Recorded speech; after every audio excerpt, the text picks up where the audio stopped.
నమస్తే రమగారు. నమస్తే జయ. రమగారు, మనము కాళిదాసు గురించి చాలా కథలు చెప్పుకున్నాం. అయితే ఈయన కవిగా ఎలా మారారు? దీనికి సంబంధించి కూడా ఒక కథ ఉందని నేను విన్నాను. అది చెప్తారా? మనం మహాకవి కాళిదాసు సినిమా చూస్తే కొంచెం మనకు తెలిసిపోతుంది. ఇంచుమించుగా అలాంటిదే కథ, పేర్లు అవి వేరు, కొద్దిగా కొంచెం చిన్న చిన్న కథాగమనంలో చిన్న చిన్న మార్పులు. పూర్వం అంటే వంగదేశానికి సత్యవ్రతుడు అని ఒక రాజుగారు ఉండేవాడు. ఆయనకి లేక లేక ఒక కూతురు, అమ్మాయి పేరు చెంపక కలిక. చెంపక కలిక పూ మొగ్గ అనమాట. చెంపక పుష్పం తాలూకు మొగ్గ, చాలా చక్కటిది, బుద్ధిమంతురాలు. అయితే ముఖ్యమంత్రికి ఒక కుమారుడు ఉండేవాడు, చూడామణి అతని పేరు. ఆ చూడామణి చెంపక కలిక కలిసి ఒకేసారి పెరిగారు. ఆడుకునేవాళ్ళు, బాగా ఆడుకునేవాళ్ళు. ఒక 10 సంవత్సరాల వయసు వచ్చింది. అయితే ఇద్దరు కలిసి ఆడుకుంటుండగా బొమ్మలు పెళ్లి చేస్తున్నారు. బొమ్మలు పెళ్లి చేస్తుంటే చూడామణి అన్నట్ట, చెంపకలిక ఎంచక్క నువ్వు నేను పెళ్లి చేసుకుంటే ఎంత బాగుంటుంది, సీతారాముల్లాగా ఉంటాం, ఈ పెళ్లి కొడుకు పెళ్లి కూతురులాగా ఉంటాం, ఎంతో బాగుంటుంది, మన బొమ్మల పెళ్లి నిజం పెళ్ళి అయిపోతుంది, నీ రాజ్యం నాదైపోతుంది అన్నాడు. అని తర్వాత ఏం చేశాడు, 10 ఏళ్ల ఒక పిల్లాడైనా కొంచెం అబ్బాయి కాస్త పెద్ద పిల్లలతోటి తిరిగే అలవాటు ఉంది. ఈ అమ్మాయి చుట్టూతా 2 చేతులు వేసి, ఇలాగే భార్యాభర్తలు అయ్యాక మనం ఇలాగే అన్యోన్యంగా ఉంటాం, ఎంతో చక్కగా ఉంటాం, ఇలాగే ముద్దు పెట్టుకుంటామని బుగ్గ మీద ముద్దు పెట్టుకోపోయాడు. రాజకుమార్తెకి 10 ఏళ్ల మగపిల్లాడికి ఆటకాయతనమే కానీ 10 ఏళ్ల ఆడపిల్లలకి కొంత విజ్ఞత ఉంటుంది. బయట గుడ్ టచ్ బ్యాడ్ టచ్లకి తేడా తెలిసిపోతుంది. అయితే ఈ పిల్లాడు 10 ఏళ్ళది కానీ అతను 2-3 ఏళ్ళు పెద్దవాడు, వాడికి 13-14 సంవత్సరాలు ఉన్నాయి. కానీ ఆడుకునేవాడు ఈ అమ్మాయితో పాటు. పిల్ల ఆడేది. ఎప్పుడైతే ఈ మగపిల్లవాడు తనని కావలించుకుని ముద్దు పెట్టుకోపోవటంతో అమ్మాయి చిరాకుపడి ఒక తోపు దోసి, బాగానే ఉంది, నేను మహారాజపుత్రిని, నువ్వేమో మా నాన్న దగ్గర దాసుడి కుమారుడివి, నిన్ను నేను పెళ్లి చేసుకోవటం ఏమిటి, ఆట వరకు ఆడతాను అంతే, ఆటలో కూడా నీది నాది పెళ్ళి కాదు, ఇక్కడ మనం చేసేది బొమ్మల పెళ్ళి, నిన్ను నేను ఎందుకు చేసుకుంటాను, నేను పెళ్లి చేసుకుంటే నాకు అనురూపమైన వాడిని చేసుకుంటా, మా వంశం కంటే గొప్ప వంశం, నాకంటే ఎక్కువ చదువుకున్నవాడు, నాకంటే ఎక్కువ సౌందర్యవంతుడిని మా నాన్న వెతుకుతాడు, నేను వాడిని పెళ్లి చేసుకుంటా, కానీ నిన్ను నేనెందుకు చేసుకుంటాను, ఇంకోసారి ఇలాంటి పిచ్చి పిచ్చి మాటలు మాట్లాడేవంటే మా నాన్నకి చెప్తా, నీ తాట ఒలిపిస్తాను. వాడికి ఒళ్ళు మండిది. ఏంటి నాకంటే ఎక్కువ వాడు నీకు వస్తాడా, మా నాన్న ఏమైనా చెప్తేనే కదా నీకు మీ నాన్న చేసేది, మా నాన్న కదా ముఖ్యమంత్రి, అయితే మీ నాన్న దాసుడు మా నాన్న రాజు అంది అమ్మాయి. అనేసరికల్లా చెప్తానుండు, నీకంటే తక్కువ చదువుకున్న వాడిని, నీకంటే అయోగ్యుణ్ణి, నీకు అయోగ్యుణ్ణి తెచ్చి పెళ్లి చేయకపోతే చూసుకో, నా పేరు చూడమని కాదు, మా నాన్న చెప్పిందే కదా మీ నాన్న చేస్తాడు, మా నాన్నతోటి ఇట్లాంటి వరుణ్ణి తెప్పించి పెళ్లి చేస్తా అన్నాడు. నాబోటి వాడైనా నీకు దొరకనివ్వరు, నేను మంత్రి కుమారుణ్ణి, మిగిలినవన్నీ మంచి లక్షణాలున్నాయి, నాకు మంత్రి కొడుకు అవటమే నా అవలక్షణం కదా, నువ్వు ఇట్లా అంటున్నావు, ఏముంది పిల్లలు వాదించుకునేటప్పుడు నువ్వంటే నువ్వు అనుకుంటారా, ఆవిడ అమ్మాయి నేను ససేమీరా, నేను అంతకంటే తక్కువ వాడిని జాతి వాడిని నేను చేసుకోను, నేను క్షత్రియ కన్యని, నేను అట్లా ఎందుకు చేసుకుంటాను అన్నది. అన్నాక వాడు నవ్వేశాడు, నవ్వుతాలు కన్నాను అన్నాడు. మామూలుగా ఆడుకున్నారు. అమ్మాయి లేచి వెళ్ళిపోయింది. ఆ అబ్బాయిని చదువులో పెట్టారు, ఈ అమ్మాయిని చదువులో పెట్టారు. ఈ కుర్రాడు మాత్రం ఇది మర్చిపోలే, పిల్ల మెల్లిగా మర్చిపోయింది. తాను చదువులో పడింది, నిత్యము గురు శుశ్రూష చేసి చక్కగా శ్రద్ధగా పంచకావ్యాలు చదువుకుంది, శాస్త్రం చదువుకుంది, కొంచెం ఖడ్గచాలనం, రాజుగారికి ఒకతే కూతురు కదా, యుద్ధ విద్య కూడా కొంత నేర్చుకుంది. చూడామణి కూడా పండితుడే అయ్యాడు, అతను ఏం తక్కువ వాడేం కాదు, కానీ లోపల ఆ కళాబారుతూనే ఉండేది లోపల మనసు. రాజకుమార్తెని పెళ్లి చేసుకోలేకపోతాను నేను, ఈ రాజ్యానికి నేను రాజును కాలేను అనేది అలాగే ఉంది.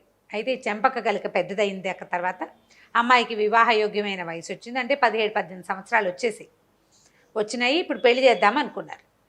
సరే మంత్రి గారు రాజుగారు మాట్లాడుకున్నారు. పిల్ల ఇంత ఉత్తమ రాజకన్యక, మంచి వంశంలో పుట్టిన పిల్లే అదే కాకుండా బాగా చదువుకుంది, విద్యావతి అమ్మాయి.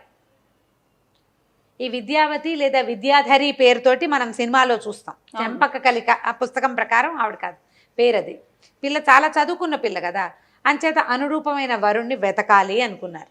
రాజుగారు ఏమన్నాడంటే, రాజ్యం ఉండక్కర్లా, క్షత్రియుడయి అమ్మాయిలాగా బాగా చదువుకుని క్షత్రియోచితమైన విద్యలు వచ్చిన వాడినైనా తెచ్చుకుంటే మన రాజ్యం అబ్బాయి చేతిలో పెడతాం. మంత్రి దుర్మార్గుడు కాదు, మంత్రి మంచివాడు, ఇక్కడ దుర్మార్గుడు ఎవరు? మంత్రి గారి కుమారుడు. వీడేం సరే బాగానే ఉంది, మాట్లాడుకున్నారు. మర్నాడు ఆ రోజు సాయంత్రం మంత్రి గారి ఇంటికి వెళ్ళాక కొడుకుతో చెప్పాడు, అయ్యా అబ్బాయి చెంపక్కలకి వివాహ ముహూర్తం నిశ్చయించాలని భావిస్తున్నారు రాజుగారు, అనురూపమైన వరుణ్ణి వెతకమన్నారు, ఆ బాధ్యత నా మీద పెట్టారన్నాడు. అంటే పిల్లాడు అన్నాడు, చూడమని నాన్న మీరు పెద్దవారైపోయారు నాన్నగారు, మరి మీరేం తిరుగుతారు? చెంపక్కలకి చాలా అద్భుతమైన వ్యక్తి, పైగా నా చిన్ననాటి స్నేహితురాలు, మేమిద్దరం కలిసి ఆడుకునే వాళ్ళం కదా, ఆమెకు వచ్చిన చదువు, ఆమె గుణము, ఆమె బంధ అన్నీ నాకు తెలుసు, దానికి తగిన పిల్లవాడిని నేను తీసుకొస్తా అని తండ్రిని ఒప్పించాడు. ఈయన ఆనందంగా మర్నాడు రాజుగారిని పెట్టి మా అబ్బాయి వెళ్ళి వెతుకుతానన్నాడంటే, చూడమని చాలా మంచి పిల్లవాడు, సరేనన్నారు. చూడమని వెతకడం మొదలుపెట్టాడు. ఇతనికి ఏమిటి? అయోగ్యుడు, క్షత్రియుడిలాగా కనపడాలి కానీ క్షత్రియుడు కాకూడదు, వాడికి చదువు రాకూడదు, క్షత్రియోచిత విద్యలు రాకూడదు, వాడిని తెచ్చి చెంపక్క కలికి పెళ్లి చేయాలి. ఇక వెతికాడు, ఆ నెలలు గడిచిపోయినాయి. ఇక నిరాశపడ్డాడు, నాకు కావాల్సిన వాడు దొరకట్లేదని. ఓ పూట ఎక్కడో ఒక దారిలో ఒక చెట్టు కింద విశ్రమిస్తే సవర జాతికి చెందిన 2 కోయవాళ్ళు, సవరలు 2 వచ్చారు, కుర్రాళ్ళు. ఎంత బాగున్నాడో అందులో ఒకడు, సమున్నతాకారుడు, మంచి సౌష్ఠవమైన శరీరం, కళ్ళు చెదిరిపోయేంత అందంగా ఉన్నాడు, జయంతుడో కంతుడో లాగా. పక్కనున్నవాడు కూడా బాగానే ఉన్నాడు కానీ వీడు చాలా అందగాడు. పక్కనున్నవాడు సవరజాతి కుర్రవాడిగా తెలుస్తున్నాడు, వీడెవడో వీళ్ళతో కలిసిపోయినట్టుగా ఉన్నాడు కానీ వాళ్ళలాగా లేడు. శరీర లక్షణాలతో మహాపురుష లక్షణాలు. బాగుందని ఏం చేశారు, చూస్తున్నాడు వాళ్ళకేసి. వీళ్ళిద్దరూ వచ్చి ఓ చెట్టు ఎక్కారు. ఈ మహాద్భుత అందగాడు చెట్టు కొమ్మ మీద కూర్చుని కొట్టడం మొదలుపెట్టాడు. ఢామ్మని కొమ్మతో సహా పడ్డాడు కింద. అంత అమాయకుడు. అప్పుడు ఇతనికి అర్థం, ఏమిటో వీడు తెలివి తక్కువగా ఉన్నాడు, వీడి కదలికల్లో కూడా ఒక మేధకతనం కనపడుతోంది. చూడ్డానికి ఆకారం బాగుంది, బొమ్మలా నుంచుంటే బాగున్నాడు, వీడు కదిలినప్పుడల్లా ఏదో తెరతనం తెలుస్తుంది, అమాయకపు నడక, తొట్టుపాటు అవి కనపడుతున్నాయి. 3 సార్లు 4 సార్లు కొమ్మల మీద నుంచి పడ్డాడు, మళ్ళీ ఎక్కుతున్నాడు. వాళ్ళిద్దరూ మాట్లాడుకుంటున్నారు. అక్కడి నుంచి ఈయన ఏం చేశాడు, ఎవరే రారా ఇట్రా అబ్బాయి అని పిలిచేసరికల్లా కేవ్వమని భయం వేసింది వాడికి. బాబో ఏదో దయ్యం రా పిలుస్తోందిరా అని. ఎందుకంటే చూడామని వేసుకున్న సవరలు వాళ్ళు కోయి వాళ్ళు ఎలాంటి బట్టలు వేసుకుంటారు, నడుముకి ఏదో చిన్న ఆచ్ఛాదన, తర్వాత నెత్తి మీద ఏమైనా ఈకలు పెట్టి, పల్లెటూరులో లోపల అడవుల ప్రాంతాల్లో ఉండే వాళ్ళ వస్త్రధారణ వేరు. ఈ చూడామణి ఓ గుర్రము, తర్వాత ఏమో చక్కగా పంచ, పైన ఒక కూరపాచ, ఒక చొక్క, తలకు ఒక పాగ, ఉత్తరీయం, నగలు ఇవి ఉన్నాయి. బాబోయ్ ఏదో దయ్యం రా, దయ్యం అని కేకలు పెట్టాడు. రెండో అన్నాడు, ఒరే వీరన్న దయ్యం కాదురా, ఏదో కొంచెం మనిషిలాగానే కనపడుతున్నాడు, దగ్గరికి వెళ్దాం పదా అంటే, దగ్గరికి వచ్చేసరికల్లా నువ్వు వద్దు నాకు, వీడొస్తే చాలు నాతో వస్తావా అని అడిగాడు. అడిగేసరికి కంగారు పడ్డాడు అబ్బాయి, అందంగా ఉన్న అబ్బాయి. ఒరే ఇదేదో దయ్యమేరా, నన్నే రమ్మంటోంది రోయ్, నన్ను ఒక్కడే తినేస్తానంటోంది, పిక్కు తినేస్తుంది ఏమిటో అంటే, కాదురా మనిషేరా, ఉండు దగ్గరికి వెళ్దామని బాగా దగ్గరికి తీసుకెళ్ళాక అడిగాడు, నీ పేరేమిటంటే వీరడు. ఏ ఊరంటే ఇక్కడ ఉన్న సవరపల్లె మాది. ఏం పనొచ్చు? ఓ అంటే ఢమ్ రాదు, ఏమీ రాదు, భయస్థుడు, తెర్ర మాటలు, వెర్రి మాటలు, అమాయకత్వం, కూర్చున్న కొమ్మని నరుక్కునేంత తింగరతనం, మనిషి చూస్తే పిచ్చి తెలుపు, మహా ఎత్తు, పెద్ద సమున్నతమైన పాలభాగం, ఎత్తైన గండస్థలం, అసలు చెప్పడానికి వీలేదు, మహాపురుష లక్షణాలు కనపడుతున్నాయి ఆకారంలో. బుద్ధి కించిన్నపై నాస్తి, ఏంచిది కూడా లేదు వాడికి, ఇంత కూడా లేదు, ఇసుమంత కూడా. సరే ఈయన ఏమనుకుంటే మనకు వీడే కావాలి, వీడికి కొంచెం ట్రైనింగ్ ఇచ్చి రాజకుమార్తె చెంపక్క కలికి ఇచ్చి పెళ్లి చేయాలి, దాని రోగం కుదర్చాలి ఎట్లాగైనా. అక్కడి నుంచి వాడిని బతిమలాడి అవి ఇస్తాను తినుబండారాలు ఉన్నాయి అతని దగ్గర, చూడమని దగ్గర, అవి పెట్టి చక్కగా తను వేసుకునే లాంటి వస్త్రాలు వాడికి తొడిగి వాడిని ఒప్పించాడు. పక్కనున్న వాడికి కూడా కొంచెం ధనం ఇచ్చాడు. తనకేం లభించట్లేదని బాధగా ఉంటుంది కదా, వీడిని నాతో తీసుకెళ్తానని చెప్పి కొద్ది రోజులు తనతో పాటు ప్రయాణం చేయించి, ఇది మాట్లాడాలి, ఇది మాట్లాడకూడదు, ఇలా ఉండాలని నేర్పించి ఎట్లాగో తీసుకెళ్ళాడు. మాట్లాడనివ్వకుండా ఉంచాడు. ఎక్కడ రాజుగారి దగ్గరికి ప్రవేశపెట్టాడు. ఈ ఆకారం చూసేసరికి ఎంత ఇంప్రెసివ్గా ఉంది. ఏదో ఒకటి తెలివి తక్కువ మాట్లాడినా దాన్ని ఈయన కవర్ చేసేసాడు. వాడికి చదువు సంధ్య ఏమీ లేవు, గాడిదలు కాసేవాడు. నా గాడిదలో అంటే గాడిదల్ని రెండో వాడు చూసుకుంటాడు. వాడు ఇంకొకడు సుబ్బడో సీమడో వాడు చూసుకునేటట్టుగా గాడిదలే కాపలా మాత్రమే వచ్చు అతనికి. గాడిదలు ఏమొచ్చు నీకంటే గాడిదలు కాపలా కాస్తాడు, గాడిదల్ని తోలుకెళ్తాడు. ఈ గాడి రాజకుమార్ కట్టేశారు. కట్టేయటానికి సరే తీసుకొచ్చారు. చూస్తే బాగున్నాడు, పెద్దగా మాట్లాడటల్లా. ఏదైనా మాట్లాడిచ్చినా ఏదో అంటాడు, ఈ లోపల ఇతని ఇంటర్ప్రిటేషన్ వీడే చేస్తాడు పక్కనున్నవాడు చూడమని. సరే ఆలోచించారు, చూడడానికి బాగున్నాడు అనుకున్నారు. రాజవంశానికి తగినటువంటి ఆకారం కనపడుతోంది. మహాపండితుడు, దానికి చూడమని సాక్ష్యం. వాడికి యుద్ధ విద్యలు వచ్చు, అవ్వచ్చు, ఇవ్వచ్చు. వాడు ఒక కర్ర చేతికి ఇస్తే గొడ్డల చేతికి ఇచ్చి చెట్టుకోమని నరకరా అంటే కూర్చుని నరుక్కుంటాడు. వాడికి ఇచ్చి పెళ్లి చేసేసారు. పెళ్ళి అయిపోయింది, వివాహం అయిపోయింది. వివాహం అయిపోయాక ఇద్దరు వ్యక్తులే కదా, పెద్దవాళ్లేగా. ఆవిడ 18 ఏళ్ళది, ఇతనుకో 23-22 సంవత్సరాలు వయసు ఉంది, 19-20 సంవత్సరాలు. ఇది కనపడుతున్నాడు కదా మగపిల్లవాడు దృఢంగా. సరే ఏం చేశారు, ఏకాంతం కల్పించడం కోసం రాజాంతఃపురంలో ఈయన ప్రవేశపెట్టారు. ఆ అమ్మాయిని పంపిద్దాం అనుకున్నారు. అయితే అంతఃపురంలో ఉన్న దాసీలు పెళ్లి కొడుకు తాలూకు వెర్రి వాలకాన్ని కనిపెట్టారు. ఏదో తేడాగా ఉన్నాడని వాళ్ళలో వాళ్ళు గుసగుసలు పోతున్నారు. ఇతని చేష్టలు అవి బాగుండలేదు. అతను ఏనాడు అంతంత అంతఃపురాలు చూసిన వాడు కాదు. వెరితనం కనిపిస్తోంది. ఆడ తిండి తినేశాడు, పాలు తాగేశాడు, పక్కేదో బాగా కనపడుతోంది కదా అని పడుకున్నాడు. నీకు పల్లెటూళ్ళల్లో పడుకునే ఆ గూడెల్లో పడుకునే విధానం వేరు, అంతఃపురాల్లో మెసలిన వాడి తీరు వేరుగా ఉంటుంది. పెద్ద ఇంటి తీరు వేరు, చిన్న ఇంటి తీరు వేరు కదా. సరే ఈవిడ్ని ప్రవేశపెట్టారు లోపలికి. చూస్తే ఇతను నిద్రపోతున్నాడు. మొదట కొంచెం సిగ్గుపడి అతనే వస్తాడులే దగ్గరికి అని చూసింది. వచ్చేలాగా లేడు, ఏంటో విచిత్రంగా పడుకున్నాడు. డొక్కల్లో కాళ్ళు దూర్చుకుని ముడుచుకుని పడుకుని ఉన్నాడు. అంత ఆకారం ఉన్న మనిషి డొక్కలో కాళ్ళు దూర్చు పడుకుంటే ఏమిటో వెటకారంగా ఉండదు. వీడికి అర్థం కాల. సరే ఏం చేసింది, పన్నీరు జల్లింది మీద, లేవలేదు, కదలడు. ఏమిటో ఒక మధ్యలో ఈ అమ్మాయి ఏదైనా విసన్ కరబెట్టి విసిరి తట్టి లేపబోయి ట్రై చేస్తే అతను మాట్లాడుతున్న మాటలో ఒక అసందర్భ ప్రలాపంలాగా ఉంది. ఏమయ్యా ఇచ్చి ఇచ్చి అంటాం, అచ్చి అంటే తోలుతున్న ఫీలింగ్ అనమాట అది. మొహం మీదకి ఏ గాడిది తోకో తగిలితే హే అచ్చి అంట, అలాంటి ఫీలింగ్స్. ఏమిటి ఇతను ఇట్లా ఉన్నాడు అనేది అర్థం కాల. ఏం చేసింది, సరే ఒకవేళ కావాలని చేస్తున్నాడని అక్కడ ఉన్న తమలపాకు చిలకలు అవి ఇవి పెట్టారు కదా, ఒక చిలకని ఇలా నలిపి నోట్లో పెట్టింది. పెట్టేసరికల్లా ఏ తూతూ అని ఉమ్మేస్తూ, వరే ఈ గాడిద పెంటికలు వేస్తోందిరా, దీని తోలే అన్నాడు. గాడిద పెంటికలు పదం ఎవరికి తెలుస్తుంది, గాడిదలు. ఈవిడ ఉలిక్కి పడింది.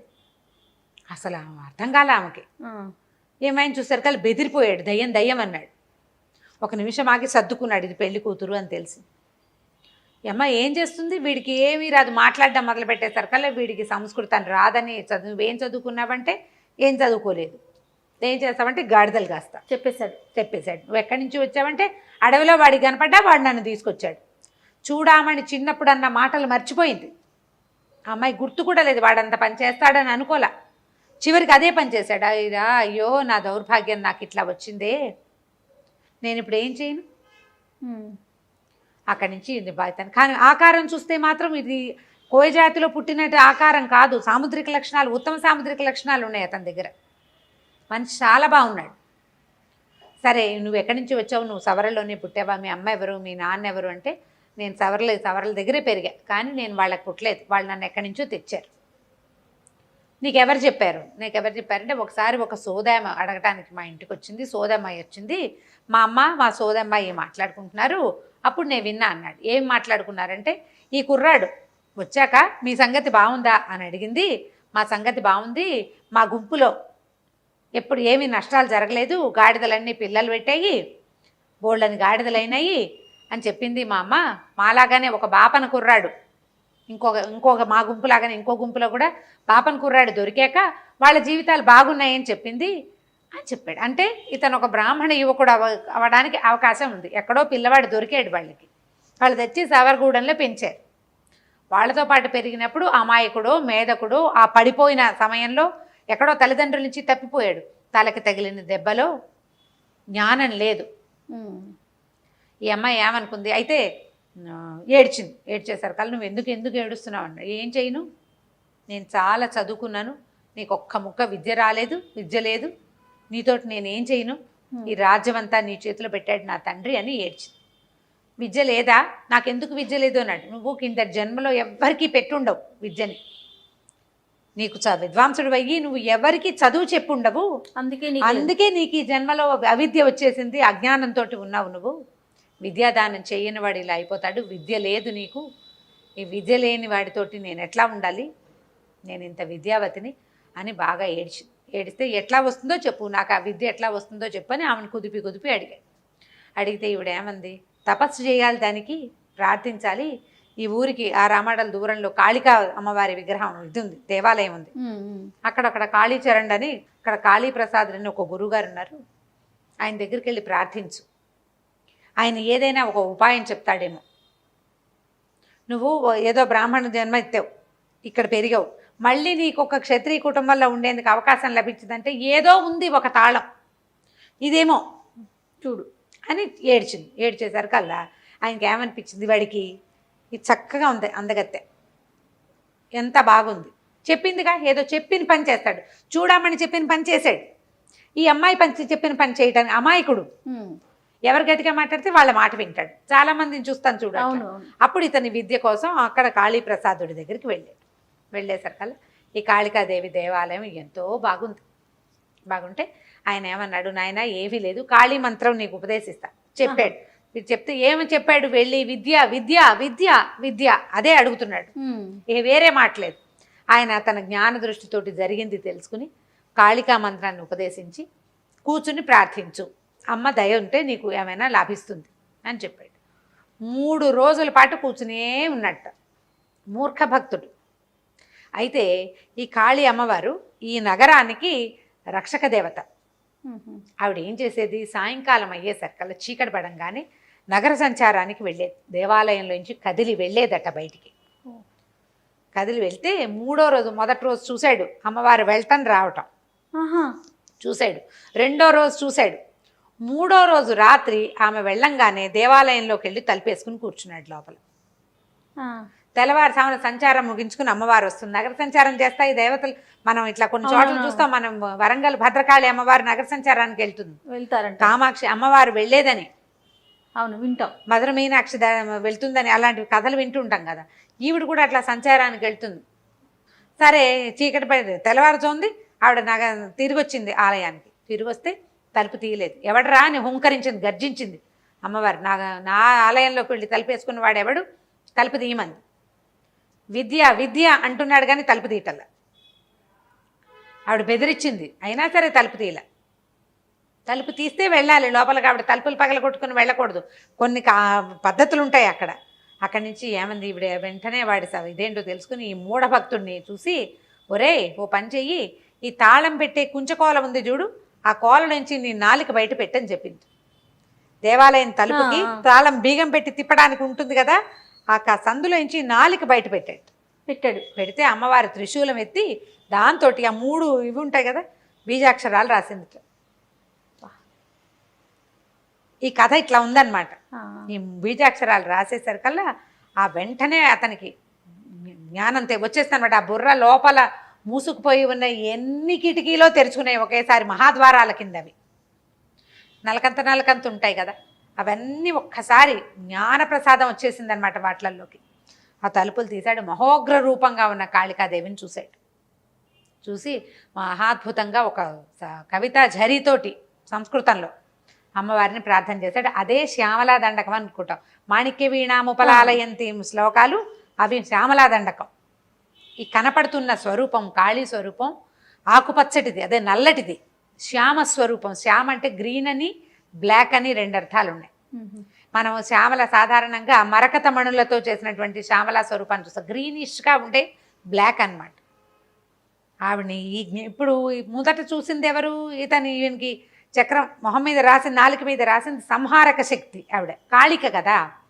ఇతను తలుపు తీసేసరికి ఈయనకి పూర్తి జ్ఞాన స్వరూపం తెలిసిపోయింది. శుద్ధ జ్ఞాన స్వరూపతత్వమైన శ్యామల స్వరూపాన్ని దర్శించాడు ఈయన. శ్యామల జ్ఞాన శక్తి ఆ రూపాన్ని చూసేసరికల్లా ఈయన ఈ శ్యామలా దండకాన్ని చదివాడట. ఆ తర్వాత ఇక్కడ ఉన్నాడు 3 రోజులు అయిన తర్వాత, 3వ రోజు తెల్లవారిన తర్వాత ఇక్కడ జరిగింది తెలుసుకుని ఆవిడ వచ్చింది, చెంపక కలిక యువరాణి. వచ్చేసరికల్లా దండం పెట్టింది, అడిగితే ఈయన భారీగా గుర్తించాలి ఆమెని. నిన్నటిది వేరు, ఇవాళటిది వేరు. నిన్నటి మన వివాహము మన కలయిక అనేది నిన్నటితోటి ముగిసిపోయింది, నాకు ఇప్పుడు కొత్త జీవితం వచ్చేసింది కాబట్టి నేను నిన్ను ఏలుకోనని చెప్పేశాడు. నీతోటి నేను ఉండను అనగానే ఆవిడ లబలబలాడుతూ ఏడ్చింది. నేనే కదా నిన్ను ఇక్కడికి పంపించాను, ఇంత విద్యాస్వరూపుడు అయిన తర్వాత నన్ను వదిలిపెడతానంటే ఎట్లా అంటే, నా మనసు అయితే దాని మీద లేదు. నేను అమ్మవారిని ధ్యానించుకోవాలి, కవిత్వం రాయాలనుంది నాకు, నేను కవిని అవ్వాలి, నాకు వచ్చిన ఈ శాస్త్ర సంపద ఒక్క అక్షరంతో అమ్మవారు రచించిన బీజాక్షరాలతో వచ్చిన ఈ విద్యను నేను సార్థకం చేసుకోవాలని అక్కడి నుంచి ఈ కాళికా ప్రసాదంతోటి ఈ రకంగా అయ్యాడు. కాబట్టి కాళిదాసు పేరుతో ఆయన అలా దేశ సంచారానికి వెళ్ళిపోయాడు. రకరకాల దేశాలు ప్రాంతాలు తిరిగి ఎన్నో చోట్ల తన కవితా స్వరూపాలతో చాలా కవితా ఝరితోటి ప్రజల్ని ఆకట్టుకుని చివరికి విక్రమార్కుడి దగ్గరికి చేరాడని, ఆ తర్వాత ఈవిడ కూడా ఇక చంపక్కలకి కూడా అక్కడికి వెళ్ళి ఆయన దగ్గర భారీగా స్థానం సంపాదించిందని కథ చెప్తారు. కానీ ఇది కాళిదాసు స్థూల కథగా చెప్తారు. చాలా బాగుందండి, అద్భుతం. అమ్మవారు రాశారు బీజాక్షరాలని విన్నాం, కానీ దీని వెనకాల ఇంత కథ ఉందని తెలియదు రమ్మగారు. అద్భుతం అండి. నమస్తే. నమస్తే. నమస్తే రమ్మగారు. నమస్తే జయ. ఏదైనా మంచి స్టోరీ చెప్పండి. చందమామ కథ చెప్దామా? పిల్లిపాలెం యువరాణి. పిల్లిపాలెం ఊరు పేరండి? చెప్పండి రమ్మగారు. పూర్వం ఒక అడవిలో ఒక కట్టెలు కొట్టుకునేవాడు, భార్య, 2 పిల్లలు ఉండేవాళ్ళు. వాళ్ళిద్దరికి పడి చచ్చేది కాదు, మొగుడు పిల్ల ఎప్పుడు పోటాడుకునేవారు. వాడేదో కట్టెలు కొట్టుకొచ్చేవాడు, అదేదో అన్నం ఉండేది. ఓ పిల్లాడు పిల్లలు విసిగిపోయేవాళ్ళు వాళ్ళతోటి. అంతే కదా, ఇప్పుడు కూడా అంతే కదా. ఇప్పుడు చూడు, ఈ కథని వాళ్ళ జీవితానికి మనం కనుక మనం దానికి అన్వయించుకుంటే, ఇలా అమ్మా నాన్న చెరో పక్కకి లేచక్కపోతే పిల్లల పరిస్థితి ఏంటి? ఎంత కష్టమో పాపం కదా. ఈ కథ అదే. అయితే ఏమైంది, కొట్టుకునేవాళ్ళు, ఎటాకొట్ట కలిసి ఉండేవాళ్ళు. కొంతకాలం పోయాక పిల్లకి 10-12 ఏళ్ళు వచ్చినాయి, పిల్లాడికో 15 ఏళ్ళు వచ్చినాయి. ఇంతంత పిల్లలు అయ్యాక అసలు కొట్టుకోవచ్చా? ఎవరో ఒకళ్ళు రాజీ పడాలా, లేదా ఇద్దరూ రాజీ పడాలి. కొట్టుకుని ఆడన్నట్ట నీతో కాపురం చేసే బదులు అడవిలో కట్లు కొట్టుకోవడం నయం అని వెళ్ళిపోయాట. ఉత్తరం వైపుగా ఆయన వెళ్ళిపోతే, నేను మాత్రం ఉంటానా, నేనేముంటాను, నీతో పాటు నేను పోతే నేను కూడా పోతానని పెళ్ళాన్ని దక్షిణం వైపుకి వెళ్ళిపోయింది. చెరో దిక్కు వెళ్ళిపోయారు. ఈ ఇంట్లో వీళ్ళకు పూరి గుడిసె, ఒక ఆవు, ఒక పిల్లి అంతే ఉన్నాయి వాళ్ళకి. అక్కడి నుంచి భార్య, అన్న, తమ్ముడు, చెల్లి ఇద్దరు కూర్చొని చూశారు. భార్య భర్త చెరో పక్కకి పోయారు. అన్న, చెల్లి, పిల్లాడు ఇంట్లో ఉన్నారు. తెల్లారిన తర్వాత చూస్తే అమ్మా నాన్న వచ్చేలాగా లేరు. ఏదో వెళ్ళిగా అన్నం వండుకుని తిన్నారు, కాయ కసురు కోసు తిన్నారు. 2 పూటలు 2 రోజులు 3 రోజులు ఆగారు. ఆగేసరికల్లా ఏమైంది, పిల్లాడు అన్నాడు, ఏమే చెల్లాయి, వాళ్ళు వచ్చేలాగా లేరు, నేను ఈ అడవిలో ఉండలేను, మనకు 2 ఉన్నాయి, ఒకటి ఆవు ఒకటి పిల్లి. ఆవుని నేను తీసుకుంటా, పిల్లి నువ్వు తీసుకో, నా దారిని నేను పోయి నా వాళ్ళు వచ్చినా సరే నేను వాళ్ళతో ఉండను. వాడు ఇండిపెండెంట్ పిల్లాడు, వాళ్ళు వచ్చినా సరే ఉండను, ఆవును దోలుకుపోతా, ఎక్కడో చోట పాలు పెట్టుకుని అమ్ముకుని ఏదో అవుతుంది, నా బతుకు నేను బతుకుతా, నీ బతుకు నువ్వు బతుకు, నేను నిన్ను పోషించలేను. చెల్లెలకి ఇది అన్యాయం అని తోచింది. ఆవుతో పాలు వస్తాయి, పిల్లితో ఏమొస్తుంది? కానీ ఆ పిల్లి ఏం చేసింది, వాడు ఎప్పుడైతే అట్లా అన్నాడో గబుక్కుని ఈ చెల్లెల దగ్గరికి వచ్చి దాన్ని కాలుకేసి తన వీపుని రాస్తూ ముచ్చటగా ఆపేక్షగా చూసింది. చూసేసరికల్లా ఆ పిల్లి తనతో ప్రేమగా ఉందనిపించింది పిల్లకి. ఆవు దాని అది నుంచుంటుంది, పాలిస్తే ఇచ్చింది కాక, ఇది చక్క ప్రేమగా వచ్చి కూర్చుని ఆనుకుని తిరుగుతోంది. సరేనంది అంటం ఏంటి, చెల్లెలు మనసు మార్చుకుంటుందేమో నీ అన్నయ్య అంటే, వాళ్ళ అమ్మ నాన్న ఎంత సెల్ఫిషో వాడు అంతే సెల్ఫిష్. చెల్లెల్ని వదిలిపెట్టేసి ఆవును దోలుకుని వెళ్ళిపోయాడు. ఈ పిల్ల బీకమొహం వేసుకుని బయటకు వచ్చి నుంచుంది, చూస్తుంది అన్నయ్య వెళ్ళిపోవటం. వాళ్ళంతా వెళ్ళారు, మనం కూడా ఏ వైపుకైనా వెళ్ళిపోదామా అని మాట వినపడింది. ఎవరు మాట్లాడుతున్నారో తెలియలే. లోపలికి వెళ్ళి చూస్తే పిల్లి లేదు, పిల్లి ప్లేస్లో ఒక పిల్ల ఉంది. ఆ పిల్ల ఏం చెప్పిందంటే, నువ్వు అటు ఇటు చూస్తుంది, నువ్వెవరివి అంది. పిల్ల చెప్పింది, నువ్వు అటు ఇటు చూడకు, నీ పిల్లినే నేను, మా నాన్న ఒక మంత్రగాడు, నన్ను ఈ అడవిలో పెట్టుకుని తిప్పుతూ ఉండేవాడు, నాకు రూపం మార్చుకునేందుకు అవకాశం ఇచ్చాడు, నాకేమో ఎప్పుడూ మనుషులతో ఉండాలని ఉంటుంది. తర్వాత ఆ మధ్య ఏవో జడిబూటీల కోసం అంటే ఏమనాలి, మన మూలికల కోసం వెతుకుతూ మా నాన్న ఎక్కడికో వెళ్ళిపోయాడు, ఏమైపోయాడో తెలీదు, చాలా రోజులైంది. మరి నేను ఈ పిల్లిలాగా మారి తిరుగుతున్నాను, ఇక ఏ జంతువులా కావాలంటే ఆ జంతువులా మారిపోగలను నేను. బాగుంది, సరదాగా ఉంటుంది నాకు, కాకపోతే నాకు మనుషులతో ఉండటం ఇష్టం. మీ ఇంట్లో మీ అన్నయ్య నువ్వు ఇద్దరు ఉండేసరికల్లా నేను నీ పక్కనే కూర్చోవటం పడుకోవటం నేర్చుకుని నేను నీ దగ్గరే ఉన్నాను, ఏం పర్వాలా, పద నేను నీకు తోడుంటాను, మన ఇద్దరం చక్కగా రాజ్యాలు చేసుకుందాం అని చెప్పి తనని సెలెక్ట్ చేసుకుని నాకు ఈ పిల్లొద్దు అని అనకుండా ఉన్నందుకు ఆ పిల్ల పట్ల కట్టెలు కొట్టేవాడి కూతురు పట్ల ఈ పిల్లకు ఉన్న కృతజ్ఞత అనమాట. సరే ఇద్దరు కలిసి నడవటం మొదలుపెట్టి తోడు కావాలి కదా, పిల్ల ఒకతే నడిస్తే కష్టం, ఇద్దరు మనుషులు నడిస్తే జంతువులు కూడా దగ్గరికి రావు. వెళ్తుంటే ఏమంది, మనం ఓ పని చేద్దాం, ఇక నుంచి నువ్వు యువరాణిగా ఉండు కానీ నేను నీకు చెలికత్తెగా ఉంటా, నువ్వు ఓ పని చెయ్యి అని చెప్పి ఏం చెప్పిందంటే, ఆ దూరంగా కోట కనపడుతుంది కదా, ఇక్కడ అన్ని ముళ్ళ కంచెలు ఉన్నాయి, నువ్వు బట్టలన్నీ చింపేసుకుని కొన్ని విప్పేసి నామినల్ బట్టలతోటి ఈ పొదల్లో కూర్చో, నేను ఈ రాజుగారికి ఒక కబురు చెప్పొస్తా, అప్పటిదాకా నువ్వు ఇక్కడే కూర్చో అని చెప్పేసి ఆ పిల్లని ఆ పైన ఉన్న లంగా ఓణి 12-13 ఏళ్ల పిల్ల కదా అది తీసేసి లోపల బట్టలతోటి ఆ పిల్లని ఆ పొదల్లో కూర్చోబెట్టింది. నేను వచ్చి పిలుస్తా అందా కదా భద్రంగా కూర్చో అని చెప్పింది. బయటకు వచ్చి ఏనుగులాగా మారిపోయి, పిల్ల మారిపోతుంది కదా మంత్రగాడి కూతురు, కట్టెలు కొట్టేవాడి కూతురేమో పొదల్లో కూర్చుంది, మంత్రగాడి కూతురేమో ఏనుగులా మారిపోయి పడతొక్కేసింది ఆ చుట్టూతో వాతావరణం అంతా, నేలంతా తొక్కేసేసి మళ్ళీ పిల్లగా మారిపోయి ఆ రాజుగారి కోట దగ్గరికి నడుచుకుంటూ పోయి సైనికుడితో చెప్పింది, రాజుగారిని కలవాలి, మా యువరాణి మేము వాక్యాలకి ఎటో బయలుదేరితే దొంగలు దోచుకున్నారు, యువరాణి పొదల్లో కూర్చుంది, మాకు సహాయం కావాలి, అందుకోసం వచ్చాను, పిలిపాలెం యువరాణి గారి చెలికెత్తని అని చెప్పింది. సరే అక్కడి నుంచి ఏమిటో యువరాణి అంటోంది, అమ్మాయి ఎవరో చూడడానికి బాగుందని ఏం చేశారు వాళ్ళు, లోపల కబురు చేశారు. అంతఃపురానికి కబురు వెళ్ళింది, ఆడపిల్ల వచ్చింది కాబట్టి యువరాజు వచ్చాడు.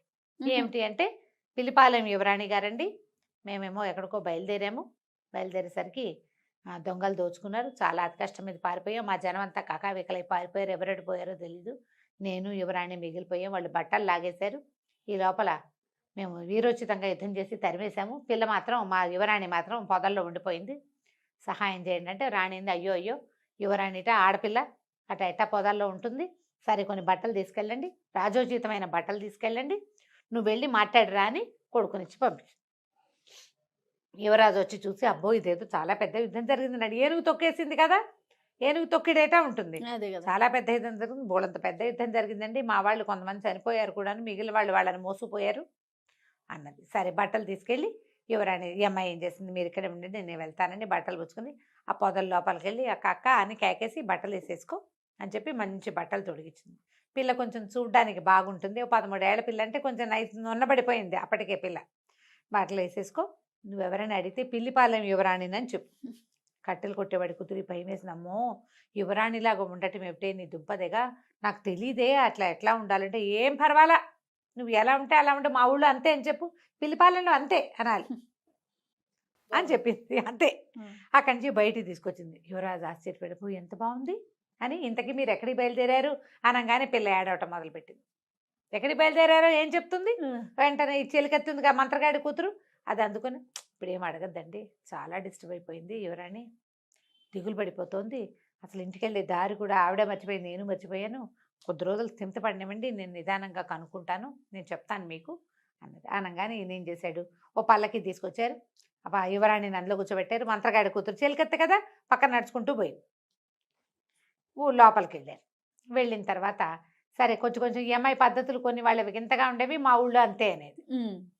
ఈ అమ్మాయి నిజంగా సుకుమారి అవునా కాదా అనేవి తెలుసుకోవడం కోసం ఈ పిల్ల ఈ విధంగా దీనికి రకరకాల పరీక్షలు పెట్టారు వాళ్ళు.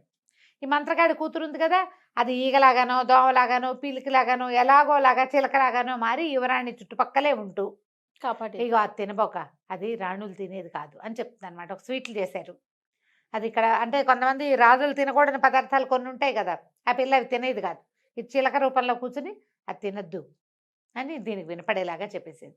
ఇంకా వస్తువు తినకుండా ఉండేది. యువరాణి లక్షణాలు కనపడుతున్నాయి. ఓసారి ఏం చేశారు, ఒక పూచిక పుల్లని పరుపు కింద పెట్టారు.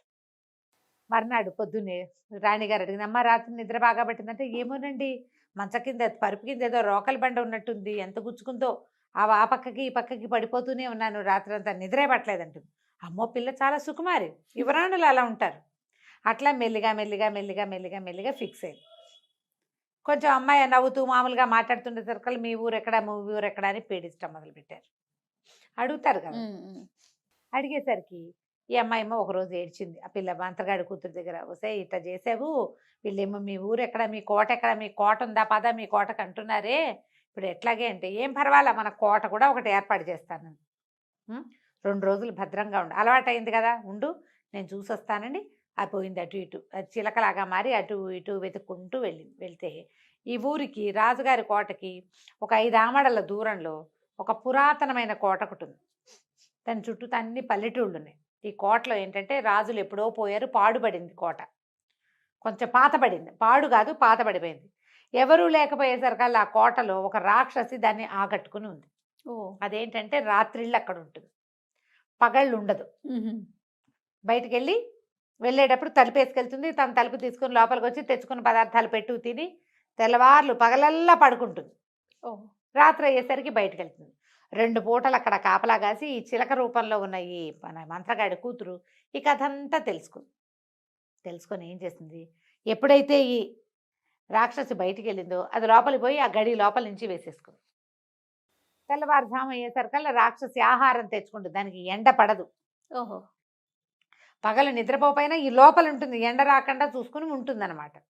తలుపేసుకునేసరికల్లా ఈ రాక్షసి తెల్లవారిపోతుండగా 4:15 వచ్చింది, తలుపు తోస్తే రాల. తెల్లపోయింది రాక్షసి, ఇదేంటి నేను బయట గడి పెట్టి వెళ్తే లోపల ఎవరు గడి పెట్టారు? అక్కడి నుంచి తలుపులు కొట్టింది, దబా దబా బాధింది. ఎవరంటే ఈ చిలక, ఈ పిల్ల చెప్పింది మంత్రగాడి కూతురు, నేను చిట్టిగారని అంది.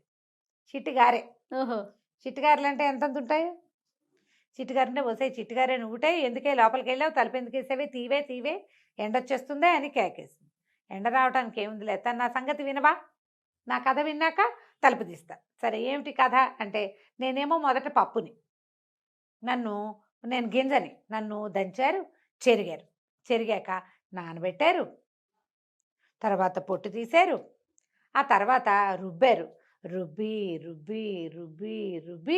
అని చెప్తే సర్కల్ నువ్వు నీ రుబ్బుడు తగలయ్యా, ఆపవే కథ, తలుపు తీయవేను, చీచి నా కథ డిస్టర్బ్ చేస్తావు, ఉండు అసలు నేను సంగతి చెప్పాలని మళ్ళీ స్టార్ట్ చేసింది. నేనేమో మొదటి గింజని, నన్నేమో దంచారు, నన్నేమో చెరిగారు, నన్నేమో ఆ తర్వాత నానబెట్టాక పొట్టు తీశాక రుబ్బి అని చెప్పడం వల్ల రుబ్బడంలోనే ఉంది. వసే నీ కథ ఎప్పటికీ అవదేమిటే అనగా నన్ను డిస్టర్బ్ చేసావు, నేను మొదటి నుంచి చెప్తాను, మళ్ళీ మొదలు. ఇక ఎన్నిసార్లు చెప్పిందో, నేను మొదటి గింజని దగ్గర స్టార్ట్ చేస్తుంది.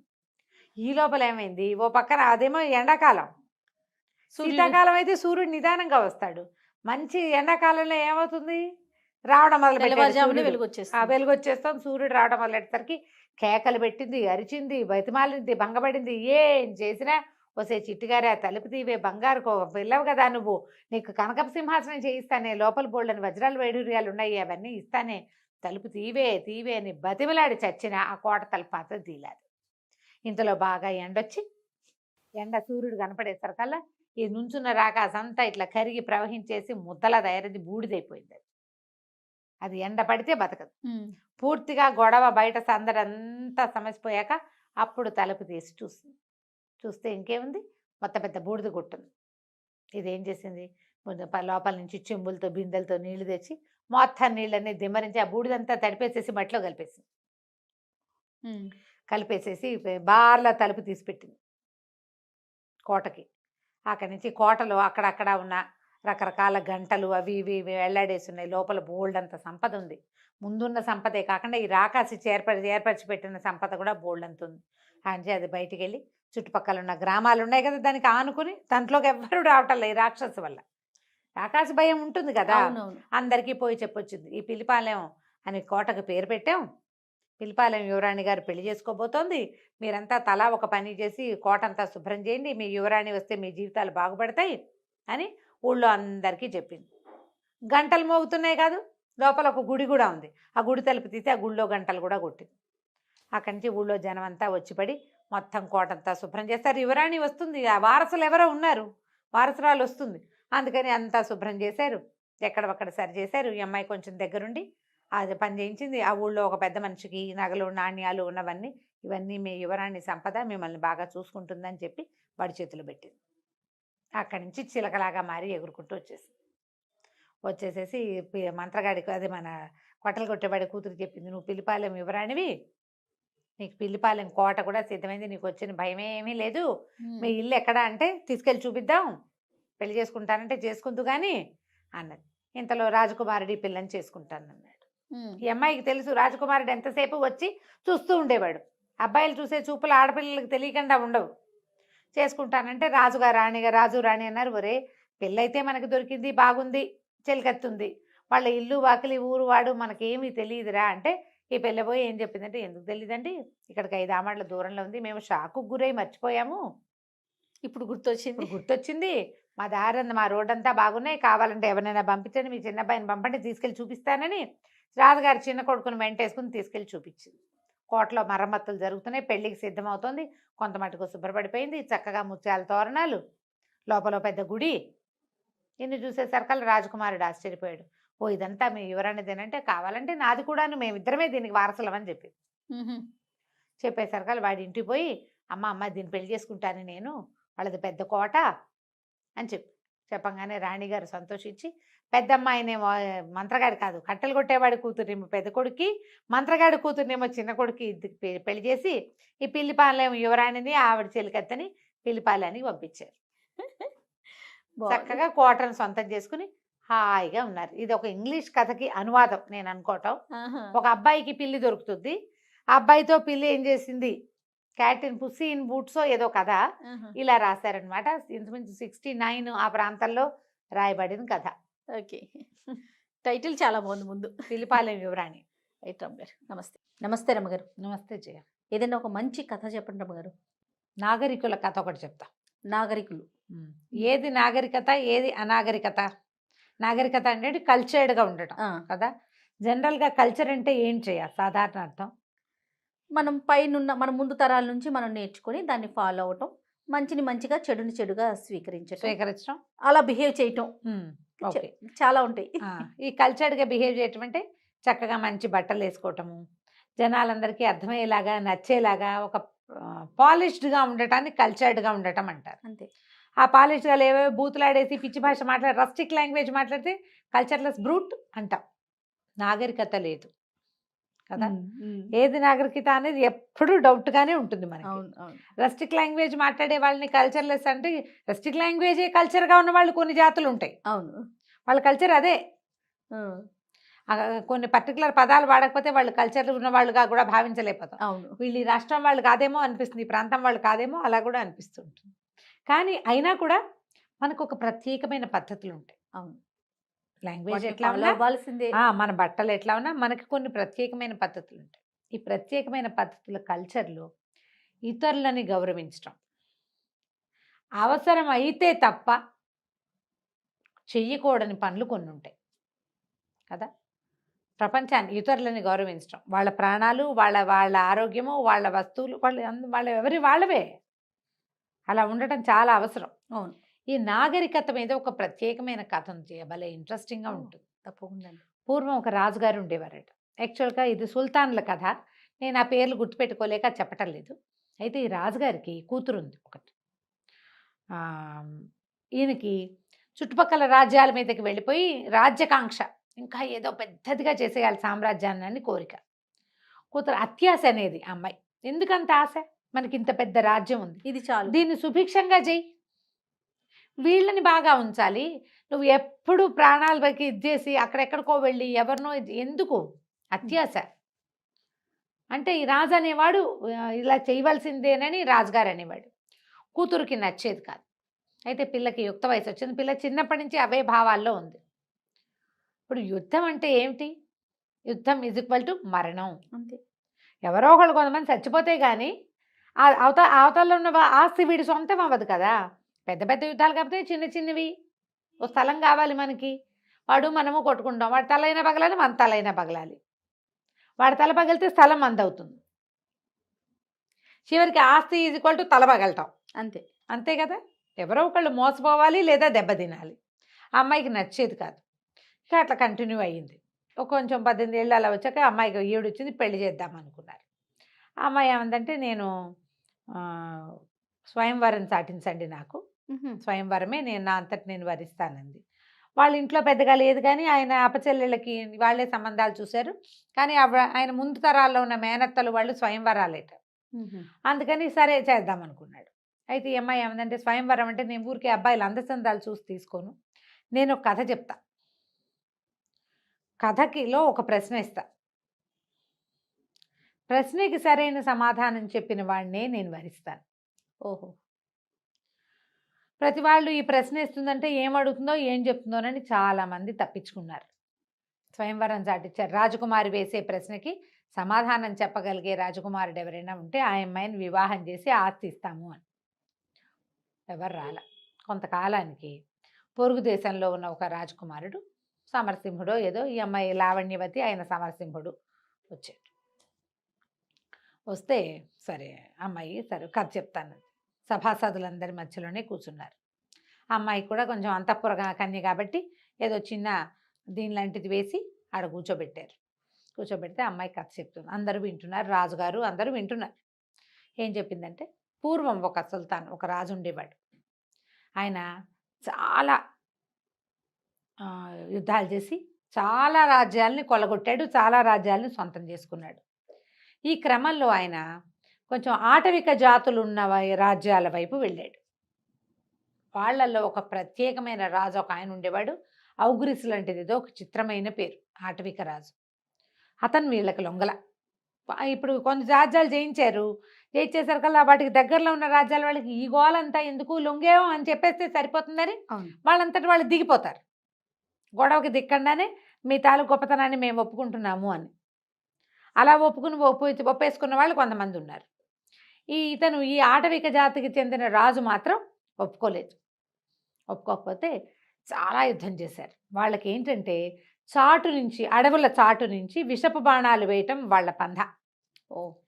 ఈ రాజు ఏం చేశాడు, ఈ రాజుగారు రాజ్యకాంక్ష ఉన్న రాజు ఉన్నాడు కదా, ఈయన ఏం చేశాడు, మొదట మన కథకు అసలు చెప్పుకున్న హీరో, అడవులు నరికేద్దాం,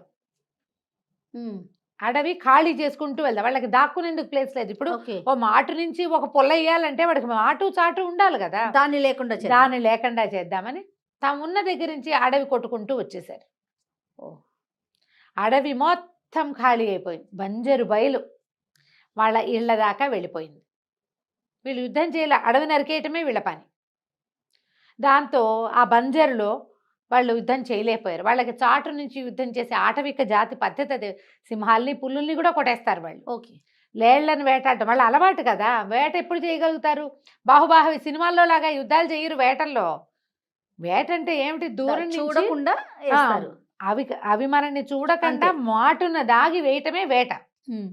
సినిమాల్లో లాగా ఎప్పుడూ జరగదు, సినిమా కోసం చేస్తారు. వీళ్ళకి చాటే లేకపోయేసరికల్లా వీళ్ళకి ఏమంటారంటే ఆ లోపల ఉండాల్సిన కాన్ఫిడెన్సే పోయింది. పాపం దొరికేశారు, బాగా ఇదైపోయారు. ఔగ్రిస్ కూడా పడిపోయాడు. పడిపోయేసరికల్లా సరే ఏమైంది, సాయంకాలం అయింది. చాలా కష్టపడ్డారు వీళ్ళు కూడా. మొదటి రాజు కూడా చాలా కష్టపడ్డాడు యుద్ధానికి, అయినా కానీ మొత్తానికి గెలిచారు. అయితే సాయంకాలం చీకటి పడే వేళకి ఆయన ఎంతమంది చనిపోయారు, మన వాళ్ళు ఎంత, మా వాళ్ళు ఎంత అని వెతకడానికి బయలుదేరారు.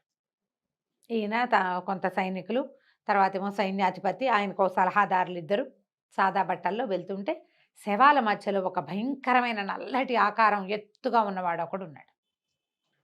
వాడు శవాల మధ్యలో తిరుగుతుంటే ఏంటి వీడెవడు, ఎక్కడి నుంచి వచ్చాడు, ఏంటి వీళ్ళేం చేశారు, యుద్ధం అయిపోయింది కదా, బాణాలు బీణాలు కత్తుల్లో కటార్లు ఏదో సాదా గుడ్డల్లో వచ్చారు వీళ్ళు.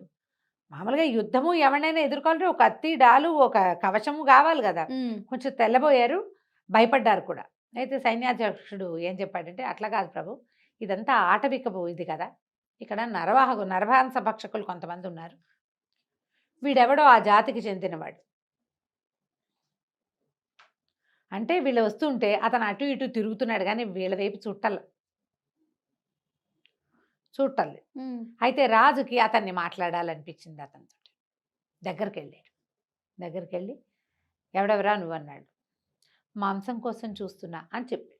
నువ్వు నరమాంసపక్షుడికి అయితే ఇన్ని శవాలుంటే ఏదో ఒకటి చేత్తు పుచ్చుపోక ఇక్కడే తిరుగుతున్నావు ఎందుకురా అన్నాడు.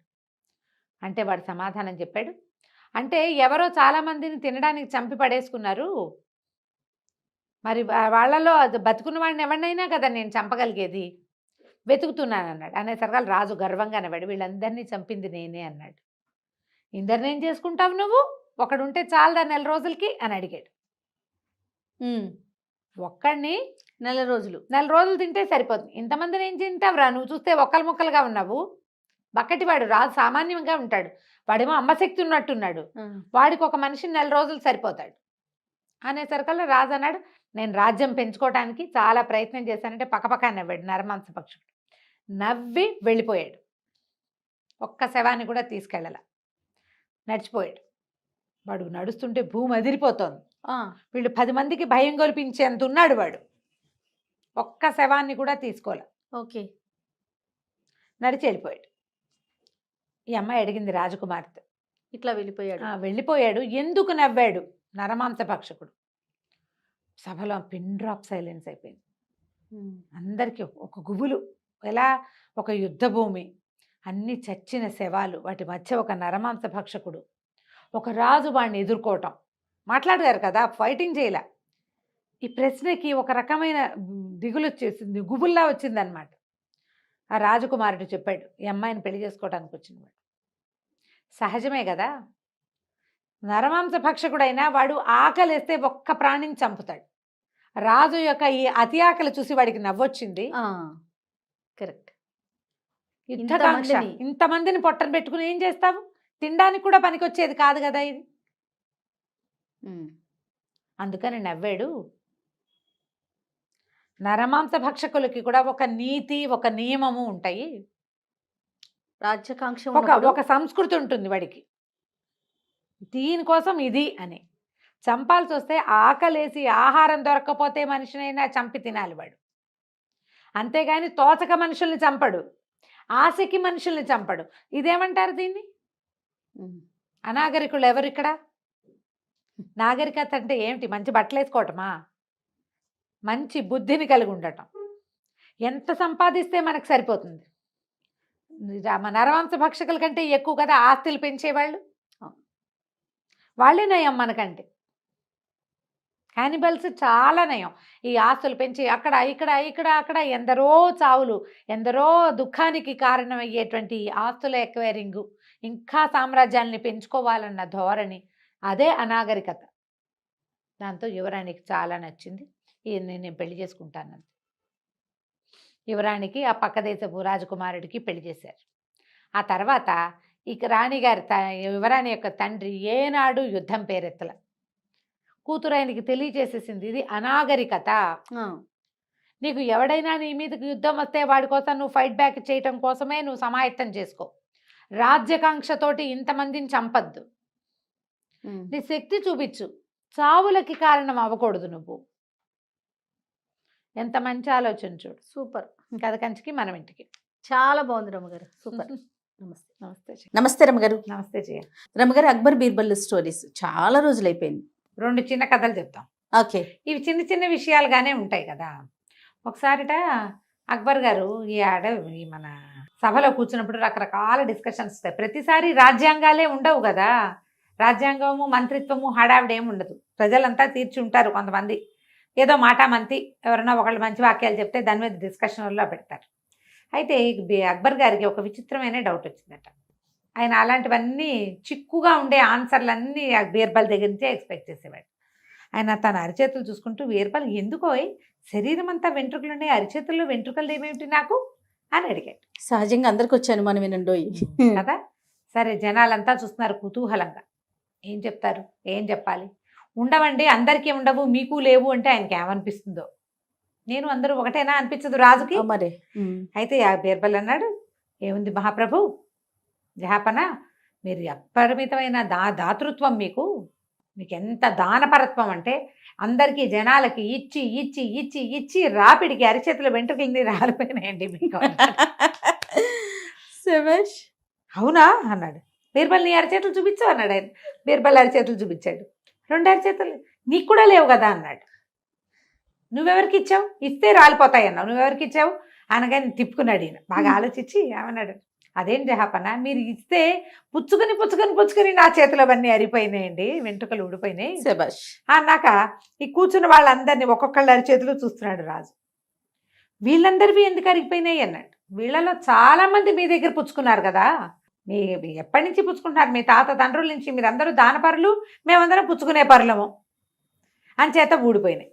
ఊడిపోతే ఇప్పుడు ఎవరికి ఇస్తాడు రాజు? తన దగ్గర నుంచి ఇట్లా ఇవి తీసుకునే వాళ్ళకి. తన దగ్గర పనిచేసే మంత్రులు, సైన్యాధిపతులు వాళ్ళు ఉంటారా, వాళ్ళకేం దానాలు ఇవ్వడు, జీతాలు ఇస్తాడు. అంతేగా. అప్పుడు ఈయనకి డౌట్ వచ్చి అక్బర్ గారు తన మంత్రి, సైన్యాధిపతి వాళ్ళని చేతులు చూపించమన్నాడు. అందరూ చేతులు చూపించారు. అరచేతులు వెంట్రుకలు ఎట్టా ఉంటాయి. ఆయన సర్కాల్లో ఈయన అన్నాడు, అదేంటి బీర్బల్ నువ్వు భలే చెప్పావు, ఇచ్చాను కాబట్టి నాకు పోయినాయి, పుచ్చుకున్నారు కాబట్టి మీకు పోయినాయి, వీళ్ళకి నేనేమి ఇచ్చాను వాళ్ళవెందుకు పోయినాయి అంటే, అదే జహాపన, వీళ్ళందరికీ ఇచ్చేస్తున్నాడు అని చేతులు నలిపేసుకుంటున్నారు వాళ్ళు. చేతులు పీసుకోవటం వల్ల వాళ్ళకి కూడా పోయినాయి. ఆయనకి నవ్వొచ్చింది. రమగారు ఆయన తెలిసే అడుగుతాడా? యాక్చువల్ గా ఈయన చాతుర్యం తెలుసుకోవాలనా? ఏం చెప్తాడో అదే అదే ప్రశ్నకి సమాధానం చెప్పాలి. ఏం చెప్తాడో చూద్దాం, ఎంత ఫన్నీగా ఎంత తెలివిగా చెప్తాడా అని. మళ్ళీ తను చెప్పిన సమాధానాన్ని ఎట్లా సమర్థించుకుంటాడు. ఇప్పుడు నువ్వు అడుగుతావు జయ నన్ను, ఏదో నేను చెప్పాను, అదేంటి రమ్మగారు నువ్వు క్వశ్చన్ వేసావనుకో, నేను దాన్ని సమర్థించుకునేంత ఉండాలిగా, లేదా నేను తెల్లమొహం వేయాలి. అవును కదా, తెల్లమొహం వేస్తాడా, ఇంకా సమాధానం ఇవ్వగలుగుతాడా చూద్దామని ఉంటుందన్నమాట ఆయనకి. అదే అదే దాంతో ఆయన సమాధానం పడ్డాడు, నవ్వొచ్చింది ఆయనకి. అవునా కాదా అన్నాడు. ఇప్పుడు దానం, రాజుగారి చేత దానాలు పుచ్చుకున్న వాళ్ళందరూ అవునవును సాధు సాధు బాగా చెప్పాడన్నారు. ఈ దానాలు పుచ్చుకోకుండా వీళ్ళకి అన్నీ పోసేస్తున్నాడో అని బాధపడే వాళ్ళందరికీ పచ్చి వెలక్కై గొంతులో పడ్డట్టే. అంతేగా. మొహాలు మార్చుకున్నారు అందరు. మేము చేతులు పిసికేసుకుంటున్నామంటే వాళ్ళని అవమానించినట్టే. కానీ రాజుకు నచ్చింది అది, నోరు మూసుకుని ఊరుకున్నారు. బాగుంది చూడు, చాలా బాగుందండి. కొన్ని రోజులు ఇలా గడిచిన తర్వాతట ఒకరోజు సభలో డిస్కషన్ వచ్చింది. లోకంలో 2 రకాల మనుషులు ఉంటారు, 2 రకాల ప్రాణులు ఉంటాయి. ఒకటి మేలు చేసేది, మేలు పుచ్చుకునేది. మేలు చేసేవాడు అంటే ఎవరికైనా సహాయం చేసేవాడు ఎప్పుడు ఒకేలా ఉంటాడు. మేలు మరిచిన వాళ్ళు, మేలు మరవని వాళ్ళు ఇద్దరు. ఎవరు మేలు మరుస్తారు, ఎవరు మేలు చేసిన మేలు మర్చిపోని వాళ్ళు ఉంటారు. నేను నువ్వు అంటే నువ్వు నా దగ్గర మర్చిపోతావు, నేను నీ దగ్గర మర్చిపోతా, ఏదో అవుతుంది. అప్పుడు ఈయన బీర్బల్ తోటి ఏం చెప్పాడంటే, ఇంత డిస్కషన్ అయ్యాక, బీర్బల్ నువ్వు చెప్పాలి నాకు సమాధానం. రేపు సభకి ఒక మేలు మరిచిన పరిచయ ప్రాణిని, ఒక మేలు మరవని ప్రాణిని తీసుకొచ్చి చూపించు నాకు అని చాలా గట్టిగా చెప్పాడు. అది నన్ను చూపించి నన్ను సమాధానపరచకపోతే నీ తల ఉండదు లాంటి సౌండ్ ఇచ్చాడు. అందరు ఆశ్చర్యపోయారు, అయ్యి బాబోయ్ అన్న అనుకున్నారు. బీర్బల్ మీద ఆసక్తి ఉండి, ఆయన చెప్పే సమాధానాలు నచ్చి, ఆయన ధర్మపరత్వం నచ్చి, ఆయన తెలివి మీద అవగాహన ఉండి, ఆయన సమయస్ఫూర్తి అంటే ఆసక్తి ఉన్న వాళ్ళందరూ అమ్మో బీర్బల్ గారు దొరికేశాడే, 2 జీవుల్ని 2 మనుషులను తెచ్చి చూపించాలి ఇప్పుడు వాడు, అమ్మో దొరికాడు అనుకున్నారు. ఎప్పుడు ఎవరైతే బీర్బల్ మీద మంటగా ఉంటుంది, ఈ సహచర వర్గం, రాజుగారి సహచరులు ఉంటారు కదా మంత్రులు, వాళ్ళందరికీ మాయరోగం కుదిరింది, రేపు వీడి తల ఎగిరిపోతుంది, పీడా పోతుంది, వీడితో చచ్చిపోతున్నాం మనం, అన్నిటికీ సర్కాస్టిక్గా మాట్లాడి ఇరక పెడుతుంటాడు మన అని చెప్పి వాళ్ళన్న రోగం కుదిరింది, ఇప్పుడు ఏం చేస్తాడో చూద్దాం అనుకున్నారు. బీర్బల్కి కూడా అర్థం కాల, అట్లా ఎట్లా చెప్తాం. ఆయన తల దించుకుని వెళ్ళిపోయాడు. ఇంటికి వెళ్ళాడు. కూతురు ఉంది ఇంట్లో, భలే తెలివిగలదు అమ్మాయి, బీర్బల్ గారి కూతురు. అప్పుడప్పుడు కొన్ని కథల్లో కనపడుతుంటుంది. పిల్ల అన్నం వడ్డించింది, నిదానంగా తింటున్నాడు. ఏదో ఆలోచనలో పడ్డావు అంది. అదేనమ్మా ఇవాళ జహాపనా సభలో ఏదో చెప్పారు, దాన్ని ఎట్లా సమాధానపరచాలా అని చూస్తానంటే, ఏం అడిగాడో చెప్పు. ఏం అడిగాడంటే, ఆయన మేలు మరిచే మనిషిని ఒకడిని, మేలు మరవని మనిషిని ఒకడిని చూపించమన్నాడమ్మా, 2 జీవాల్ని చూపించమన్నాడంటే, ఇందులో పెద్ద ఆలోచించడానికి ఏముంది నాన్న, రేపు పొద్దున్న తీసుకెళ్తూ కానీ నేను చెప్తాగా అంది. ఆయన కూతురు మీద నమ్మకంతో ప్రశాంతంగా నిద్రపోయాడు. మర్నాడు పొద్దున్న కూతురు చెప్పింది, మీ అల్లుడిని వెంట పెట్టుకెళ్ళి నాన్న, మన వాకిట్లో కుక్క ఉంది కదా, దాన్ని కూడా మెడకో తాడు కట్టిస్తాను, దాన్ని కూడా మోసుకెళ్ళు అని చెప్పింది. ఈయన మర్నాడు ఆ రోజు పొద్దున తన అల్లుడిని వెంట పెట్టుకెళ్ళాడు. అక్కడి నుంచి కుక్కను కూడా తీసుకెళ్ళాడు. లోపలికి వెళ్ళారు. అల్లుడు పక్కన అవతల కుర్చీలలో కూర్చున్నాడు. బీర్బల్ వాళ్ళు కుర్చీల లైన్ వేరు, ఇట్లా చూడ్డానికి వచ్చిన వాళ్ళ లైన్ వేరు. కుక్కను అల్లుడి దగ్గరే కూర్చోబెట్టారు. సరే అక్బర్ పాదుషా లోపలికి వచ్చాడు. మర్చిపోయాడు అనుకున్నారు. ఆయన కాసేపు పిష్టాగోష్ఠి అవి ఇవి కబుర్లు చెప్పిన తర్వాత, బీర్బల్ నిన్న మీకు ఒక ప్రశ్న వేశాను, మీరు వాళ్ళు ఎవరిని చూపిస్తున్నారు నాకు అన్నాడు. అనేసరికి తీసుకొచ్చాను ప్రభు, ఇదిగోండి అని అల్లుడు గారు ముందుకు రండి అని. ఈయన ఉన్నారండి అల్లుడు గారు, నా ప్రాణం ఇచ్చేసినా సరే సాటిస్ఫై అవ్వడు, ఎన్ని మేళ్ళు చేసినా ఎంత సహాయం చేసినా నాకేం చేసావు అంటాడు. మేలు మరిచే జాతి ఈయన. అక్కడి నుంచి కుక్క ఉంది చూడండి, దానికి ఒక్క బ్రెడ్ ముక్క వెళ్ళే దారిలో మన చేతితో పడేసామా చాలు, అది మాత్రం చచ్చినా మర్చిపోదు. ఆ బ్రెడ్ ముక్క పెట్టిన వాడిని చూసి తోకాడిచి వాడి దగ్గరికి వెళ్ళి నుంచుంటుంది. వాడి మీద ఏదైనా వాడి కింద పడిపోతే కుయ్యో మొర్రో ఉంటుంది, వాడి పక్కన కూర్చొని ఏడుస్తుంది. వాడి మీదకి ఎవరైనా వస్తే కనుక నిన్న బ్రెడ్ ముక్క పెట్టాడు లేదా 20 రోజుల క్రితం బిస్కెట్ ముక్క పెట్టాడు కాబట్టి వాడికి సహాయం చేయడానికి ముందుకు వస్తుంది. ఇది మేలు మరవని జాతి అనేసరికల్లా అందరు హాహా చప్పట్లు కొట్టారు. అల్లుడు కామ్గా నుంచున్నాడు. అల్లుడిని ప్రిపేర్ చేసి తెచ్చారు. జహాపన అన్నాడు, అలాగా సరే, ఈ కుక్కకి ఒక మంచి కుర్చీ వేసి కూర్చోబెట్టండి, ఇది మేలు మర్చిపోదు.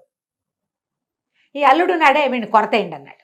అనేసరికల్లా సభలో అందరు నిర్కాంతిపోయారు. ఇప్పుడు బీర్బల్ గారి అల్లుడు కొరతేస్తే పిల్ల ఆయన కూతురు, బీర్బల్ హిందువు, కూతురికి పునర్వివాహాలు లేవు, అల్లుడు అయిపోతాడు.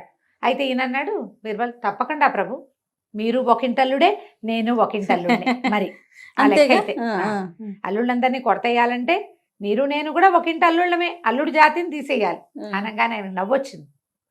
మీ అల్లుడిని కొరతేస్తానంటే కుదరదు, అల్లుడు అనేవాడు ఉంటే నా కోసం ఏం చేశారు, మీ అమ్మాయికి చేసుకున్నారు మీరంటాడు. అంతేగాని తాము ఎత్తు ధనం ధారపోసిన అల్లుళ్ళు సాటిస్ఫై కారు. బాగుంది, ఇది పాయింట్ కరెక్టే కదా. 100%. ఇప్పుడు ఇందులో ఎవరిని తీస్తాం, మీ నాన్న ఒకింటల్లుడే, మీ ఆయన ఒకింటల్లుడే, మా నాన్న మా ఆయన నా కొడుకు ఎవరైనా సరే తప్పదు, అల్లుళ్ళు అవ్వాల్సిందే కదా.